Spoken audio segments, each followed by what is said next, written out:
I now hand you back to Dr. Nilesh Patel, who will be presenting on knee and hip RF. Thank you, Nilesh. Thank you. So in the next 11 minutes, I'll go over the data that is primarily good data for the knees, but not great data for the hips. So next slide, please. And here is where the traditional targets have been. On the left, you see the lateral X-ray. On the right, you see the AP X-ray. This is looking at the right knee. You see the femur at the top, you see the tibia and the fibula at the bottom. So obviously, you're not going to be burning nerves close to the fibula because of the motor supply. But the other three targets have been specified since 2011 in the 2 RCTs that I will discuss next. So the first of the 2 RCTs was a choice paper. These are patients with intractable knee pain, unresponsive to conservative care, and they were randomized into 2 groups after a single block. One group got the ablation, the other group, the needles were placed, but ablation was not done. And you see on the right, the visual analog scores on the y-axis, on the x-axis, you have time, and there's a difference between baseline and 12 weeks between the control group and the radiofrequency ablation group. Next, please. Next paper in the same year was Ikuchi's paper, and again, he looked at 35 patients. One group got quote-unquote nerve blocks of the genicular articular branches, and the other group got the ablation, and he compared the two and concluded that based on the improvement in both pain and function, radiofrequency ablation is not a sham procedure. Next one, please.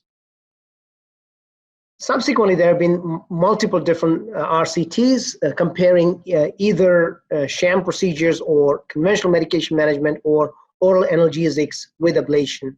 And this is a cohort of 73 patients with 36 getting intra-articular steroids and morphine, 37 getting conventional radiofrequency. And again, look at the needles, the thin needles. The lesions would typically be tiny with these. And they concluded that because their age group was 64, mean age group, that radiofrequency neurotomy could be a safe and efficient treatment and provides functional improvement and effective analgesia for the elderly patients. Next, please. This is another single blinded 6-month RFA versus conventional analgesics. And again, a thin needle, 22 gauge needle, and at 6 months, they were able to show that the functional scores were better in the radiofrequency group compared to analgesic group. Next, please. Another recent article, and this one was essentially looking at pain relief at 1, 3, and 6 months in patients between the ages of 30 and 80 who were refractory to conservative care. One group got ablation without prior prognostic block. The other group got a prognostic blocks and then went on to have ablation, and they were not able to see a difference in outcomes. So radiofrequency neurotomy works at 1, 3, and 6 months regardless of doing a pre-procedure prognostic block. And so this is a little different to what we typically do for cervical and lumbar spine, where we do at least one prognostic diagnostic block before we do ablation. Next, please. This was another RCT, and my group had a good number of patients in this trial, comparing, as you see on the left, neurotomy with intra-articular steroids, and 151 patients were randomized. One group got the ablation, the other group got intra-articular steroids, and at 6 months, only 16% of the patients in the steroid group had a minimum 50% relief versus 74%. And while it's not shown here, we continued this at 12 months, and the reference is at the bottom, but at 12 months, 65% of those who had ablation had a minimum 50% relief of pain. Next, please. What about patients who have had knee replacement? Many of us have done these procedures to try to help patients. Remember, 10 to 15% of patients post-knee replacement will have pain. And this particular RCT did not show any benefit of ablation versus just doing nerve blocks with steroids. Next, please. And can you preemptively do radiofrequency neurotomy and potentially decrease the morphine utilization after surgery?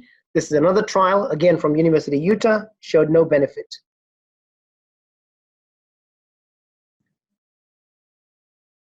And the editorial that subsequently came with that was from Imani and Patel, and they concluded that when cool radiofrequency of genicular nerves was performed a couple of weeks before elective surgery, there's no significant effect on postoperative analgesia or function in the early postoperative period. So preemptive analgesia beyond what we would normally do doesn't seem to be of benefit here. This was published just recently in 2019. Next, please.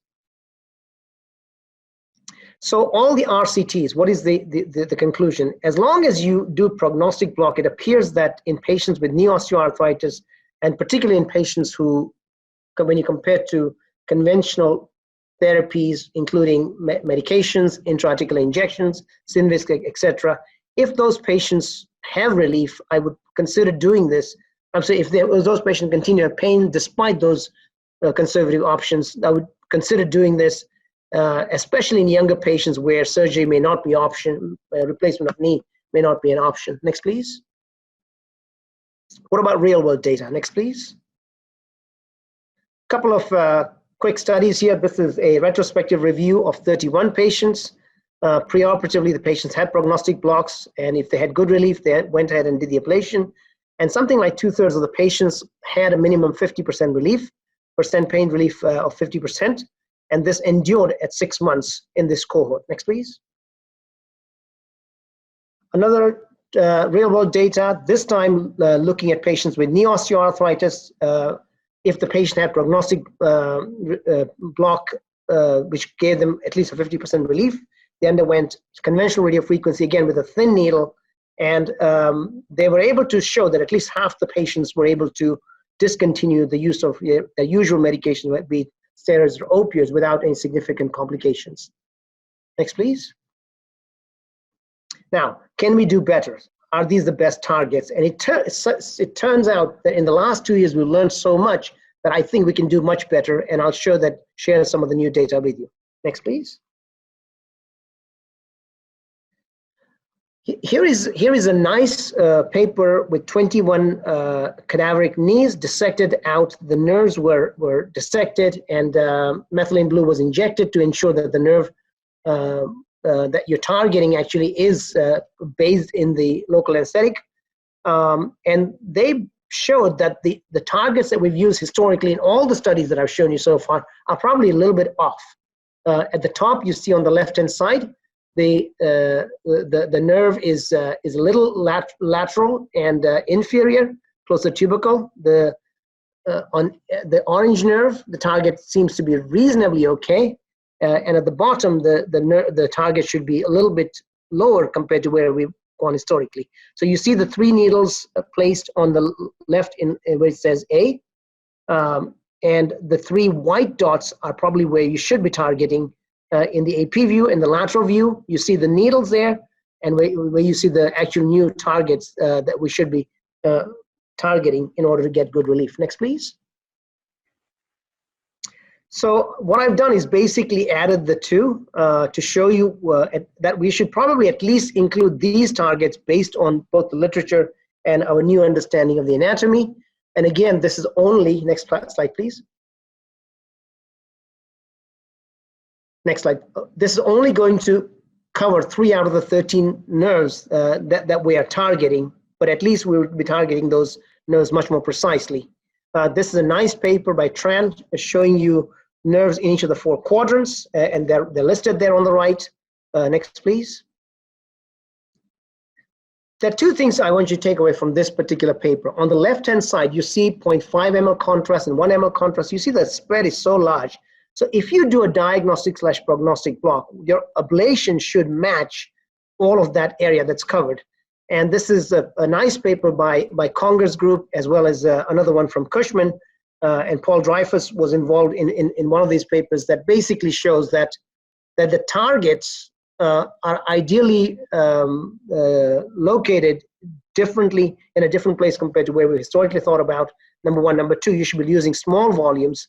Next paragraph. Next line, please. Next paragraph. Next slide, I mean, sorry.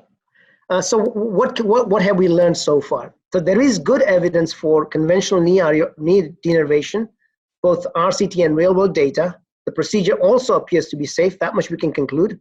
But the anatomic basis for the nerves has significant variation, and because of that, we need to probably add additional sites and nerves, and we should always use small volumes of prognostic block. And most of what I've done in the last couple of years has been with 0.3 mLs of local anesthetic and a contrast. And when you do the ablation, make sure you pull up the image when you're done the ablation. So when you're done the prognostic block, so the ablation matches the actual spread of the contrast that encompass the nerve that you are targeting.